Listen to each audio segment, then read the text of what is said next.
नमस्कार साथियों, स्वागत है आपके अपने YouTube चैनल राहुल शांति फिक्स में। कैसे हैं आप सभी लोग? आशा करता हूं आप सभी लोग बहुत अच्छे होंगे। आज के इस वीडियो में आपका बहुत बहुत स्वागत है। ये वीडियो स्पेशली रेलवे ALP के फॉर्म फिलअप करने वाले अभ्यर्थियों के लिए काफी इंपॉर्टेंट रहने वाली है, क्योंकि हम फॉर्म तो फिलअप कर देते हैं, उस समय हमसे जो गलतियां हो जाती है लास्ट में जब DM होता है, जब डॉक्यूमेंट वेरिफिकेशन होता है वहां पर जाकर, तो हमको वहां से भगा दिया जाता है। तो आप गलती ना करें, उस पर्पज से ये वीडियो बनाई जा रही है ताकि आपकी जो भी प्रॉब्लम्स है वो यहां पर शूट आउट हो जाए और अच्छे से आप फॉर्म फिलअप करें।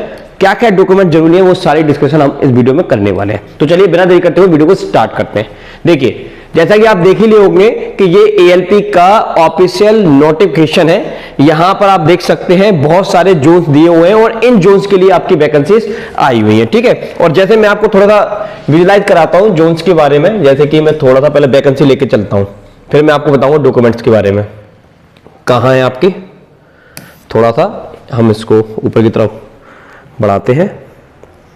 पहले हम समझ लेते हैं कौन कौन से जोन से क्या क्या वैकेंसी और आपको कौन से जोन से फॉर्म फिलअप करना चाहिए, ठीक है। चलिए थोड़ी देर में रुकिए, जस्ट 1 मिनट। देखिए ये आ गया, आपको दिख रहा होगा, ठीक है। ये सारे जोन्स हैं आपके, ओके। अगर आप ध्यान से देखेंगे इन जोन्स में तो आप देखेंगे कि जो भुवनेश्वर है वहां से आपकी 280 वैकेंसीज है, बिलासपुर है जहां से आपकी 1192 वैकेंसी है, ठीक है। तो इस तरह से बहुत सारे अभ्यर्थी जी सोच रहे होंगे कि चलो हम यहां से फॉर्म फिलअप कर देते हैं और हमारा काम हो जाएगा, क्योंकि यहाँ की कट ऑफ कम रहेगी, क्योंकि यहाँ की पोस्ट ऑफ वैकेंसी ज्यादा है, ठीक है। तो इस बहकावे में मत रहना। बहुत सारे अभ्यर्थी ये सोचकर फॉर्म भर रहे होंगे। आप जिस जोन में सुइटेबल जॉब करना चाहते हैं, जिस जोन में ही आप रहना चाहते हैं, उसी जोन से अगर आप फुल मेहनत के साथ, फुल डेडिकेशन के साथ पढ़ाई करोगे तो डेफिनेटली आपका उसी जोन से सिलेक्शन हो जाएगा। फिर ये आप पे डिपेंड करेगा कि आप किस जोन में जाना चाहते हैं। लेकिन ध्यान रखना, क्योंकि जहां जहां वैकेंसी ज्यादा होंगी वहां पर ज्यादा से ज्यादा फॉर्म फिलअप किए जाएंगे और बाकी कट ऑफ बढ़ने की संभावना बहुत ज्यादा बढ़ जाएगी। एनीवे, जब एग्जाम होगा तो हम उसका एनालिसिस भी करेंगे और आपको पूरा अपडेट देते भी रहेंगे। चलिए, ये तो आप कर ही लेंगे, ध्यान से अपने सोच समझ के बल लेना। आइए अब हम समझ लेते हैं जो मेन डॉक्यूमेंट्स हैं उसमें आपका क्या क्या लगता है जब आप फॉर्म फिलअप करते हैं। तो आपका आधार कार्ड आपके पास होना चाहिए। अब ये जो आधार कार्ड है आपका, ये अपडेट होना चाहिए। ऐसा फोटो बिल्कुल भी नहीं होना चाहिए जिसमें आपका बच्चों जैसा मुंह हो और आप फॉर्म भरने जा रहे हो, बाद में जाकर आपको भगा दे आपकी शक्ल तो यार दाढ़ी मूछे वाला, ये क्या बच्चे जैसा फोटो लगा दिया यार इसमें, तो उसको अपडेट करवा लेना, ठीक है। ऐसा आधार, क्योंकि आधार कार्ड से ही आपकी बहुत सारी चीजें लिंक्ड हो जाती हैं, ठीक है। आपकी 10th की मार्कशीट वगैरह जो भी डॉक्यूमेंट्स वगैरह होते हैं, बहुत सारा सपोर्ट हमको केवल किससे मिल जाता है, आधार कार्ड के एक डॉक्यूमेंट से मिल जाता है। तो इसको अपडेट जरूर करवा लेना आप, ठीक है। और सभी के पास अवेलेबल होगा, ऐसा कोई बच्चा होता ही नहीं जिसके पास आधार कार्ड ना हो। दूसरा जो होता है यहाँ पर कम्युनिटी डिटेल्स वाला। अब कम्युनिटी डिटेल्स में क्या रहता है, जो आपके अलग अलग कैटेगरीज की हो, आप जैसे EWS कैटेगरी हो, OBC हो, SC ST हो, जनरल वाले का तो कुछ लगता ही नहीं है। तो ये कम्युनिटी डिटेल्स उनको भरनी पड़ती है जिनके पास ऑलरेडी अलग अलग टाइप्स के सर्टिफिकेट्स होते हैं उनकी कैटेगरी के अकॉर्डिंग। अब इन सर्टिफिकेट्स का क्या मांगा जाता है फॉर्म में, तो आंसर है उनकी सर्टिफिकेट नंबर्स के बारे में इंक्वायरी ली जाती है कि अगर आपके पास OBC सर्टिफिकेट है तो उसका नंबर क्या है। आपको डॉक्यूमेंट्स अभी नहीं देना, जब वेरिफिकेशन का टाइम होगा तभी आपको डॉक्यूमेंट लेके जाना है, लेकिन उससे पहले आपका एक सर्टिफिकेट नंबर लिया जाएगा फॉर्म फिलअप के टाइम पर। आप फॉर्म फिलअप करोगे तो वहां पर देखोगे, आप मेंशन करना होगा, ठीक है। अब इसमें से जो EWS वाला सर्टिफिकेट है ये आपका किस ईयर का होना चाहिए, तो मेरा मानना यह है कि जो आपका जो EWS का जो सर्टिफिकेट है वो 2023-24 का ही होना चाहिए, ठीक है। तो आपका काम करेगा, ज्यादा पुराना होगा तो दिक्कत आ जाएगी आपको। अब इसमें हम बात करें OBC की। देखिए, OBC का जो सर्टिफिकेट है, कई बच्चों के पास स्टेट का सर्टिफिकेट होगा और ये जो वैकेंसी है वो सेंट्रल की वैकेंसी है। ये जो वैकेंसी है भाई, वो आपकी कौन सी वैकेंसी है, सेंट्रल लेवल की वैकेंसी है।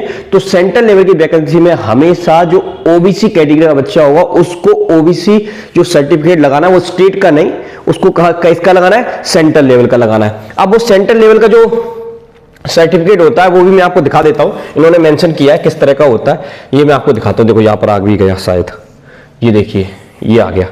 तो इस तरह का सेंट्रल लेवल का आपका सर्टिफिकेट बनता है, देख लो।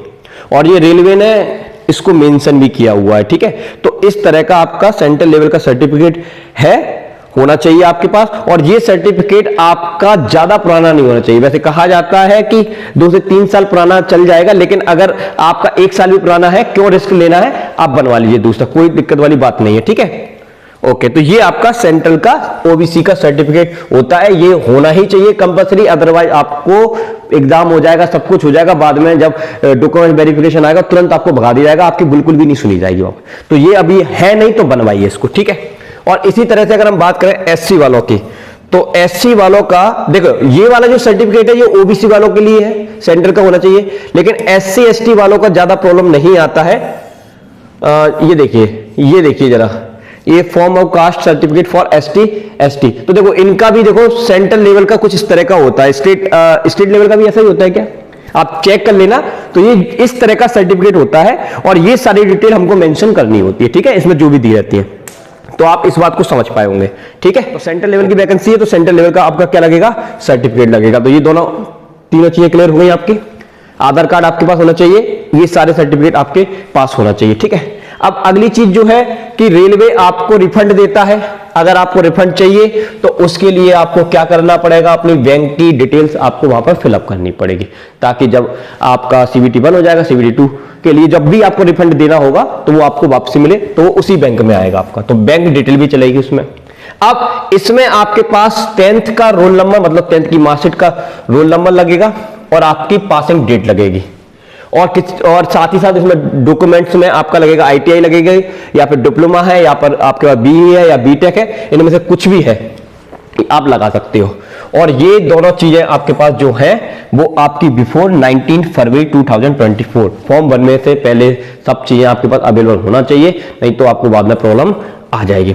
और बहुत सारा प्रॉब्लम डॉक्यूमेंट वेरिफिकेशन में कब आता है, जब हम लास्ट में ये फोटो की वजह से, सिग्नेचर की वजह से रिजेक्ट हो जाता है। तो फोटो के पीछे उन्होंने साफ साफ कहा है कि पीछे का जो बैकग्राउंड है वो व्हाइट होना चाहिए, और आप व्हाइट शर्ट पहन के ही खड़े हो गए फोटो खिंचवाने के लिए, तो आपका चेहरा दिखेगा और कुछ नहीं दिखेगा, तो वो फोटो बिल्कुल भी नहीं चलेगा। तो पीछे का बैकग्राउंड व्हाइट हो, भले ही आप कैसे भी करो, ज्यादा मेकअप मत लगाओ, टोपी मत लगाओ, चश्मा मत लगाओ, जो नॉर्मल फोटो है, किसी को हमको दिखाना नहीं है, केवल फोटो लगाना है, ठीक है, टेंशन नहीं करनी।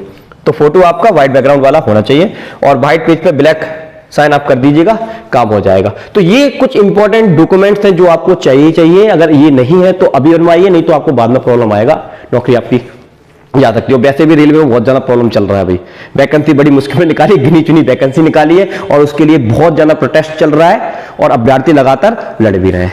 लेकिन ठीक है, पढ़ाई भी हमको करनी है, और फॉर्म भरना स्टार्ट हो गए, और लास्ट डेट का बिल्कुल भी वेट नहीं करेंगे, अभी फॉर्म फिलअप कर देंगे तो ज्यादा बेस्ट रहेगा, नहीं तो आगे जाके साइड बहुत ज्यादा लोड आ जाता है तो फिर फॉर्म फिलअप नहीं होता बच्चों से, ठीक है। समझ में आ गई बात, ठीक है, ओके। और एक बात और मैं कहना चाहूंगा वीडियो को खत्म करने से पहले, कि जो अभ्यर्थी साइंस की, फिजिक्स की क्लासेस चाहता है, तो हमको मैं एक कम्युनिटी डाल दूंगा, तो उस पर आप लोगों का वोट लूंगा कि कितने स्टूडेंट चाहते हैं लाइव क्लासेस, तो आपके अकॉर्डिंग टाइम हम डिसाइड कर लेंगे। उस टाइम पर आपकी बहुत सारी लाइव क्लासेस आएंगी, और फ्री PDF आपको प्रोवाइड कराया जाएगा, बहुत ही शानदार। अगर आप चाहे तो मैं उसका डेमो दे सकता हूं, ये आपके सामने आ चुका है, ठीक है। तो इस तरह से बहुत सारे क्वेश्चंस की आपको PDF भी मिलेगी, और इनको आपको डिटेल में पढ़ाया भी जाएगा। तो ये बहुत सारी स्लाइडें आपको यहाँ पर देखने को मिलेंगी, बहुत सारी चीजें मैं आप लोगों के लिए लेके आऊंगा, ठीक है। जल्दी इन सबकी क्लासेस भी आपको मिलेंगी। तो आज की इस वीडियो में इतना ही। यदि वीडियो पसंद आए, वीडियो को लाइक करके चैनल को सब्सक्राइब कर देना। मिलते हैं नेक्स्ट वीडियो के साथ। जय हिंद, जय भारत, थैंक यू।